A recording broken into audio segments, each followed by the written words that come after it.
And Allah tells us in the Quran, He says that when these our verses are recited to them, the sincere person says tears well up in their eyes. Really, I have seen it. The Roman Catholics especially. The Roman Catholics especially. You recite the Quran. Bismillahir Rahmanir Rahim. وَإِذْ قَالَتِ الْمَلَائِكَةُ يَا مَرْيَمُ, and translate. Ya Maryamu, and on. Translate it for them. Let them hear. And this will not convert them. A lifetime of rust, what has gathered, and prejudice, you can't remove this with a cup of tea and the kusistas. But, man, share it with them. Tell them that this is what the Quran says about your Jesus, that He is one of the mightiest messengers of God. We believe in His miraculous birth. In these verses that I read, it speaks about His miraculous birth. And I had an experience in 1977. In 1977, I was planning to go to Indonesia. I haven't reached there yet. This is my Indonesian brothers. If they're here, they can know. From 1977, I'm trying to get into Indonesia, a Muslim country. But I have failed so far. 77. But as soon as I make up my mind to go to a foreign country, I want to master a bit of that nation's language. That's a hobby. It's an obsession with me. Like that, I can give you some 20 different languages. You think I'm bluffing you? What do you want to hear? Spanish, French, Sudanese. Sudan is the language of the Dinka, John Garang. You know, they're at war. The language of the Dinka, Swahili, English, Afrikaans, Zulu. What do you want to hear? Hebrew. What do you want to hear? Indonesian. I wanted an Indonesian Bible to master a few words of the Indonesian. So I went to the Bible house in Durban. Every city in South Africa has got a Bible house where they sell Bibles, specialize in Bibles in different languages. I want an Indonesian Bible. They said they haven't got it. Okay. I said, try Johannesburg. They might have it. So when I went to Johannesburg, I go to the Bible house in Johannesburg. And I go and search for this Indonesian Bible. And I got it. And I'm looking in the shelves, some other books. I see a New Testament, Greek and English. Like we have the Quran, Arabic and English, Greek and English, a New Testament. I took that big volume out and I'm starting to go through that. And the supervisor of the Bible house is watching me. You know, with this funny headgear and this beard. He says, what this guy is doing with all these expensive volumes, because this was an expensive volume which I took down, Greek, English of the New Testament.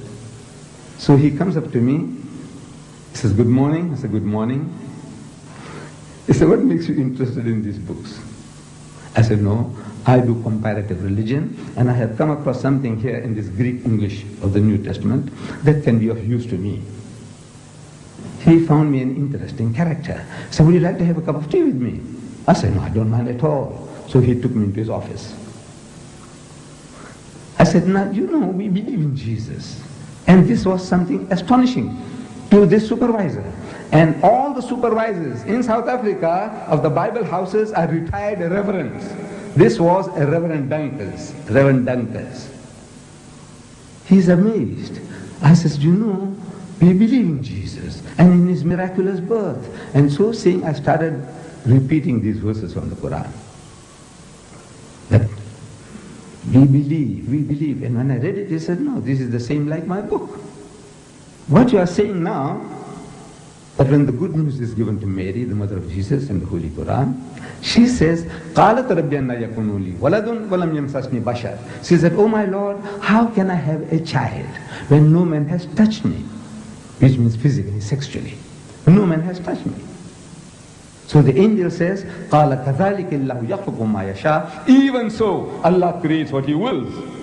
إِذَا قَضَى أَمْرًا فَإِنَّمَا يَقُولُ لَهُ كُنْ فَيَكُونُ. Whenever He decrees a matter, He merely says to it, be, and He wills it and the thing comes into being. So the Reverend says, man, this is the same as my book. I said, yes, on the face of it, it's the same. But if you look at it intently, you'll find the difference between my version and your version is chalk and cheese. You people know chalk and cheese? You know the difference between chalk and cheese? The Canadians didn't know. The Canadians, I'm telling you, when I went to Canada, I spoke about chalk and cheese. They didn't hear that phrase before. We, the English-speaking people in South Africa, we know, everybody knows chalk and cheese. Chalk and cheese may look like white, but they said that's poles apart. You can't eat chalk, but you can eat cheese. But the Canadians didn't know. The Canadians didn't know. I'm telling you. I don't know whether you people know. Difference between chalk and cheese. The poles are, in other words, poles apart. So they said, how? I said, you know, in the Holy Bible, in the Gospel of St. Luke, we are told when this good news was given to Mary, the mother of Jesus, about the birth of the Holy Son, she says, how can this thing be when I know not a man? In the biblical language, know means sex. To know means sexually. Not she doesn't know a man. She knows her uncle, her fathers, her neighbors. Surely she knows other men. But no. No in the biblical language means sex. In the Quran it says, no man has touched me. Again, it means not touched me, means had sex. Both the Quran and the Bible are saying the same thing. The replies to them are revealing. In the Holy Bible, the answer to Mary's protest was that the Holy Ghost will come upon thee. I'm reading the Bible to you. Luke. The Holy Ghost will come upon thee, and the power of the Most High will overshadow thee. Now that gives you a mental picture. The Holy Ghost is a person. That's what the Christians say. The Father is a person, the Son is a person, and the Holy Ghost is a person, but they are not three persons, but one person. I don't know whether you heard that expression before.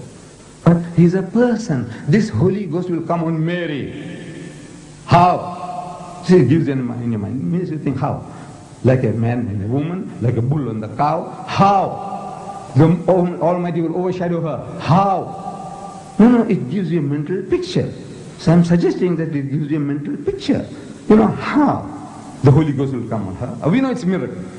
We agree it's a miracle. But the language that you are using, the language is down to earth language. The Quran says, وَإِذَا قَضَى أَمْرًا فَإِنَّمَا يَقُولُ لَهُ كُن فَيَكُونُ. For God to create Jesus without a human father, says kun, he says be, and it is. For him, it's just to will it, and he comes into being. So, I'm asking the Reverend, I said, now between these two versions, we are both trying to say the same thing. We are both trying to give the same message, that he was born miraculously. There's no doubt about that. But I said, which version would you prefer to give to your daughter? The Quranic version or the biblical version? We are both trying to say the same thing.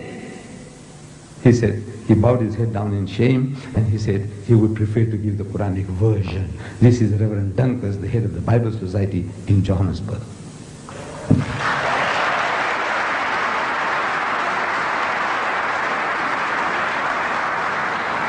You show this to your Christian friends and neighbors, your employers, your employees, and you see what happens. If they start being funny, then I'll show you other ways. Then it's the other method. But otherwise, this is how Allah expects us to talk to them, share with them. So the story is that in these verses, the story is that the mother of Mary, she was barren for a long period of time. And she prayed to God. So, oh my Lord, if you give me a child, I'll devote my child for temple services, for your service. I will dedicate her. And God heard her prayer, and she became pregnant from her husband. And in time she delivered the child. And the child happened to be a female. And she was disappointed. She had vowed that child she will dedicate, imagining, thinking it will be a son, a male. But it happened to be a female. What is she to do? She had vowed. So she buys her time when Mary was big enough that she can look after herself, her toiletries and all that. She takes this child to the temple for handing over. And the priest in the temple of Jerusalem, they're seeing this beautiful child. Everybody wants to be a godfather. You know godfather? That's how the Westerners say, to look after the child as his own. Everyone says, look, I'll look after the child. The other one says, I'll be the godfather. I'll look after the child. And there's competition. So they started casting lots.